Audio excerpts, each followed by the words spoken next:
to imagination universe.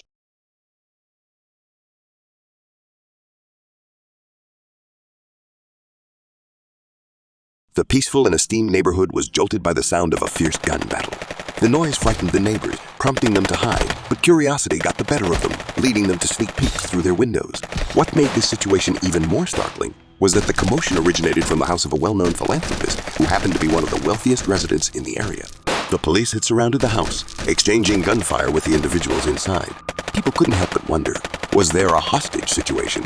What exactly was happening? Concern for the kind and friendly family residing in that house weighed heavily on everyone's minds. Devon was a humble peddler. His business revolved around importing and selling auto spare parts within his country. He had been doing quite well, earning a decent income that allowed him to support his family. However, this fortunate streak didn't last long. A dark day dawned in Devon's life when he decided to invest the majority of his funds into his next shipment, anticipating a substantial profit once it arrived and was sold. However, there was a catch. His shipments weren't entirely legal. Unable to afford the high customs charges imposed on imports, he chose to take the backdoor route. This method had worked in the past. By greasing a few palms with bribes, he managed to avoid the hefty sum. Unfortunately, a change in leadership at the customs office led to a strict enforcer who strictly followed the rules. The customs commissioner discovered Devon's illicit activities, and as punishment, confiscated all his goods. Devon couldn't even plead for mercy, as doing so would have led to his arrest. Fearing the consequences, he gathered whatever little cash remained and fled to South Africa with his family. Starting anew proved to be an insurmountable challenge.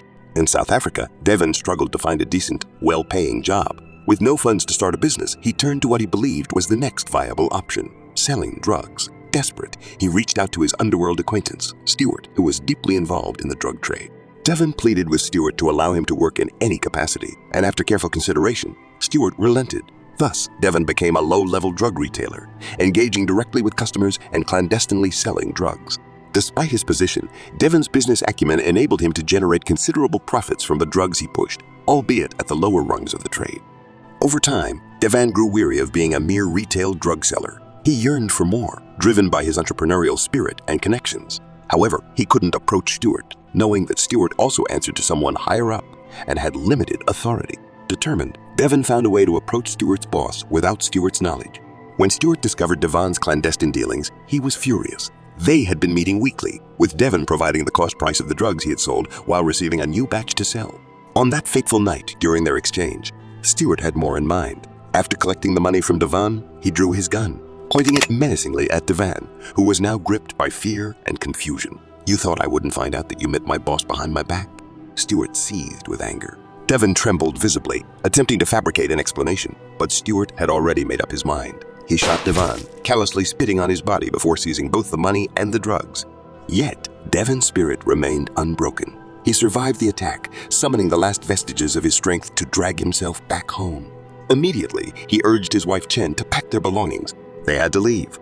Devon suspected that Stewart would inform their boss that Devon had absconded with the money, rather than admitting to shooting him and stealing the funds. Sensing the gravity of the situation from Devon's gunshot wound, Chen complied. It was almost like she knew he was doing something illegal, but didn't complain or ask questions because it brought food to their table. Without delay, she awakened their children, and they relocated back to their country that night. Devon had reached his breaking point. He no longer wanted to work for anyone else. He wanted to be the boss, the kingpin. But the question remained, what could he do? He lacked the means to obtain drugs in his country, and his once trusted connection considered him a thieving traitor. As Devon drowned his sorrows in a bar, contemplating the disarray of his life, he overheard a man at a nearby table celebrating his successful sales at work. The man had earned a substantial amount of money and planned to take it home. In his excited state, he shared too much information.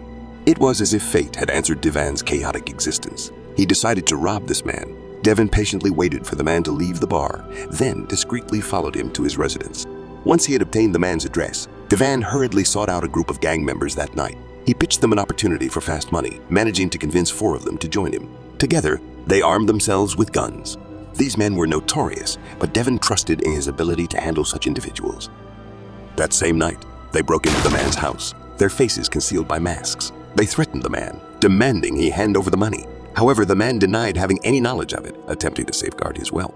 Fueled by anger, the men assaulted him until he confessed and directed one of them to retrieve the bag of money. As the bag was brought forth, Devon felt his heart race with excitement. He was on the verge of making his escape when one of the thugs became excessively eager. He expressed a desire to punish the man further by violating his wife. Devon disagreed, reasoning that they had achieved their objective and needed to leave immediately. However, the thug challenged Devon's authority, shouting, "Who made you the boss?" Naturally, the other thugs sided with their comrade, and they too sought to have their way with the woman. Devon had no choice but to stay. The man watched in horror as the thugs attempted to overpower his wife, but she fiercely resisted. Even with 3 of the thugs restraining her, she fought back vigorously.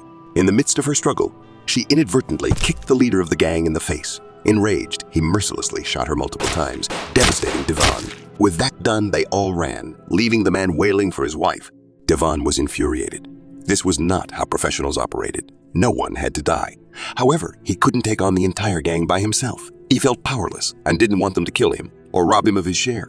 As agreed, they divided the money and Devon relocated with his family to another state within their country to evade capture by the police. Despite the tragic incident involving the death of the woman, Devon couldn't deny that it had been the easiest money he had ever made in a single night. He decided to take his newfound craft seriously, but the idea of traditional robbery didn't appeal to him. Dealing with tight security, staying at the crime scene until the money was secured, and potentially harming hostages seemed like too much of a hassle. Devon needed a different approach, one that didn't require elaborate security preparations, brought the money directly to him, and minimized the need for hostages or casualties. Suddenly, a light bulb went off in his mind. Kidnapping. He devised a plan to kidnap wealthy individuals and demand hefty ransoms for their safe return. This method fulfilled all 3 of his criteria. Devon began cultivating connections with powerful figures in the criminal underworld of his current state. He assembled a group of men who would be under his control, ensuring he would not be seen as a pushover. He wanted to be in complete command. For each operation, Devon created 2 teams that were unaware of each other's identities. Team 1 had no knowledge of the individuals in Team 2, and vice versa. Furthermore, both teams remained unaware of Devon's whereabouts. Team 1, guided by Devon either through personal observation or secure phone calls, would be responsible for kidnapping the target. Upon successfully abducting the target, masked members of Team 1 would rendezvous with masked members of Team 2. The captive would then be handed over to Team 2, who would transport them to a secret location known only to them and Devon. This hidden location would serve as the hostage's confinement until the ransom was paid. Devon orchestrated the ransom demands and warned the victims' families not to involve the police, although he never entirely trusted their compliance.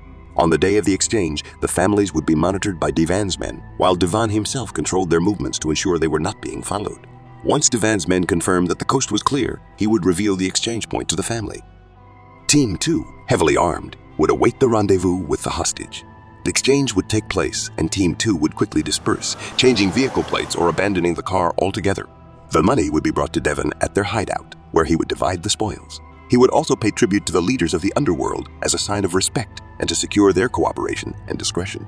And so Devon embarked on his life as a notorious kidnapper. He planned numerous abductions in different states and regions of the country, employing local thugs for each operation, with a select few individuals he trusted in leadership positions. The demanded ransoms ranged from thousands to millions of dollars, depending on the presumed wealth of the targets. Despite a few hiccups that resulted in gun battles, casualties, and arrests, Devon remained undeterred. The police lacked sufficient information to identify him as the mastermind behind the kidnappings, and whenever the heat grew too intense, he simply relocated operations to another state. Over time, Devon accumulated vast wealth, which he concealed by continuing his front as an importer of auto parts. Devon maintained his humble appearance, even as he indulged in lavish purchases and appeared outwardly wealthy. He upheld a philanthropic facade, giving back to the poor, supporting emerging businesses, contributing to charities, and attending church. He became renowned for his kindness and generosity, even building houses in different countries. However, he chose one particular location to reside with his family. As the number of high-profile kidnapping cases attributed to Devon continued to rise, the victims pleaded for justice after their release. Yet even they lacked substantial information that could lead to his capture. For years, Devon eluded the authorities, living a contented life, until one unfortunate, or in this case, fortunate day. Donald was a businessman. He had made a thriving business and was doing well. After a tiresome day at the office, he clocked out to go home. As he drove home on a dark, empty road, he was suddenly overtaken and blocked by a black SUV. Donald, sensing danger, quickly tried to reverse, but was immediately stopped when one of the masked thugs in the SUV came out and pointed a gun straight at him, threatening to shoot if he moved. For fear of his life, Donald stopped. Immediately, his door was forced open. His face was covered with a black cloth obstructing his vision. He was taken away and at a point was brought down and put in another vehicle. All he could feel was fear. When they arrived, They kept him in isolation for 2 days, with his hands and leg chained with a locally made chain, feeding him sparingly. Then they came in on the 3rd day, and they made the ransom call to his now worried family. They requested $2 million, to which Donald's brother exclaimed that they didn't have up to that. Their whole company wasn't even worth that much. In response to this, the thugs beat Donald so his tears could be heard by his family. After a bit of begging, it was reduced to $1 million, but even then, this money could not be gotten immediately. Donald spent 88 days as a hostage. The transaction was being slow and unproductive. Devon and his thugs were already frustrated. They decided to get rid of Donald and move on to a new target. The thugs didn't hide this from Donald. They let him know that they would be killing him the next day. That night, Donald, in his desperate attempt, prayed for a way of escape. In desperation, he tried any method to escape. He put a blanket in the small space between the chain and his ankle and tried pulling the padlock on the chains on his ankle. And to his joy, the padlock opened, a literal miracle. Silently, he tiptoed across the sleeping thugs in the living room, his hands still chained, and found a way to the door. He slowly and cautiously unlocked it, then ran out. He felt the main gate would make too much noise, and so he jumped over the fence to the next compound. He believed the neighbors weren't aware because the thugs always had generator on to drown out any noise coming from within the house. He hid till dawn. In the morning, he could hear the thugs looking for him. When the residents of the house he hid at woke and found him, they were initially scared, feeling he was a thief, but after much pleading, they observed his situation, a skinny, bruised man with his hands bound. They opted to give him the benefit of the doubt. They allowed him make a phone call to his wife. Her number didn't go, and so he called his cousin, Jude. Meanwhile, the thugs, after searching fruitlessly, understood they had to clear the house of any evidence and leave as soon as possible. But they weren't fast enough. With the realization that kidnappers and murderers could be their neighbors, the residents of the house and Donald rushed to the police station. Because Devon and his team, though unknown, were already wanted by the police immediately raided the house and arrested some thugs. They seized their weapons and phones. Devon, not knowing about all that transpired, called to get update on Donald's elimination. One of the arrested thugs was threatened by the police, making him hold the call for as long as possible so Devon's location could be traced, until Devon noticed something was not right and hung up. But the police had what they needed. Devon immediately sent his wife and kids abroad while he stayed back to try and wipe all the evidence against him. That was when the police surrounded his house. He picked the rifle he hid in his house, not ready to go down without a fight, and he started shooting through his window. The peaceful and esteemed neighborhood he lived at was jolted by the sound of the fierce gun battle. The police didn't relent. They had come very prepared. Soon Devon ran out of ammunition, and the police rushed in and arrested him.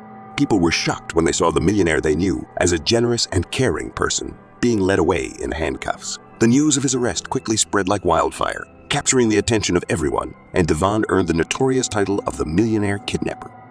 The court found Devon guilty on numerous charges, including kidnapping, extortion, attempted murder, and murder. Given the gravity of his crimes and the threat he posed to society, the judge sentenced him to life in prison without the possibility of parole. Devon's empire of crime had crumbled, leaving behind a legacy of fear and destruction.